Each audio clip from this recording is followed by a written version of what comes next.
Joining me right now, Texas Congressman Jodey Arrington. Good to have you here, Congressman. Tell us your thoughts on whether this is really going to happen and whether once it gets kicked back to the House, you guys are going to have some more massaging to do. I know with the Senate's track record, it's hard to believe this, but I believe that it's going to happen. And we're going to get, hardworking Americans are going to get an early Christmas present, and they're going to get to keep more of their money.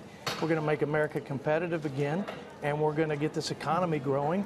And I'm excited about it. I think there's a great deal of optimism across the conference on both the House and Senate. Close coordination, cooperation, consultation. I mean, it's very different than the health care reform and Obamacare repeal. So I think I'm not just cautiously optimistic, I'm enthusiastically optimistic that we're going to get this done, and we're going to get it done before the end of the year. All right. Well, look, I don't have a problem with the corporate tax cut. I think corporations in America deserve a tax cut. For goodness sakes, we've got one of the highest tax rates in the world, and it makes no sense if we want to stay and be competitive. That said, you heard Chuck Schumer.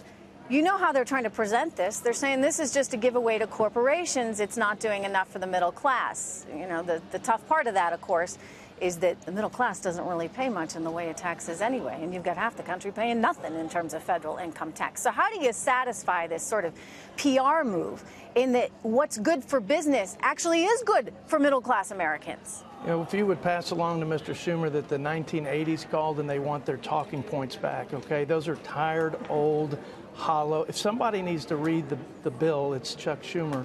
This is squarely a tax cut for the middle and working class, and the best thing you can do is not just let hardworking Americans keep more of their money, it's to give them a better job, a higher paying job. So we know if we had a 20% corporate tax rate in 16, $140 billion would have been reinvested, grow operations here, create more jobs here instead of sending them overseas. This is great for America, great for our economy, great for our children and their future in this country. We want to be the envy of the world, and we can do that if we free up this economy and unleash the job creators. Congressman, you heard me say as we went into this interview with you that I was a little disappointed that once again nobody's bothered to go after the private equity investors that are treating their income as investment. And it's income, and we don't have to have that debate, but I've certainly had it many times on this show. It is income. They treat it as investment. And the president promised on the campaign trail over and over and over and over again that he was going to tackle that. He was not going to allow them to get away with that. And yet Congress and the Senate still allows them to get away with it. Why? Well, look, first of all, there's still more work to be done. We're going to conference this for sure.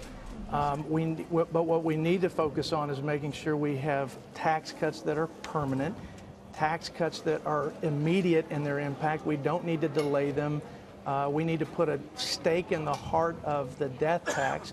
And we just need to make sure that we have the equitable effective tax rates for our small businesses as we do for the corporations. But no, there's no such thing as perfect. And when we were talking about fairness, I'd say that we need to close the gap on people that pay nothing. 1 out of every 3 Americans pays nothing in taxes, but they receive benefits. 50% of Americans get more from their government than they give. So this is not going to be a perfectly fair, perfectly flat tax system, but it's going to be simpler, fair, flatter, and it's going to get our economy growing again. That is good for every American. You would think everybody should have some skin in the game for sure. Absolutely. No, I get it. And it's very hard to give tax cuts to people that aren't paying taxes in the first place. You're just giving out more handouts at that point. But anyway, good luck with it. It looks like you guys are getting closer, and certainly the markets believe that. Congressman Arrington, good to have you on the show. Thank you. God bless.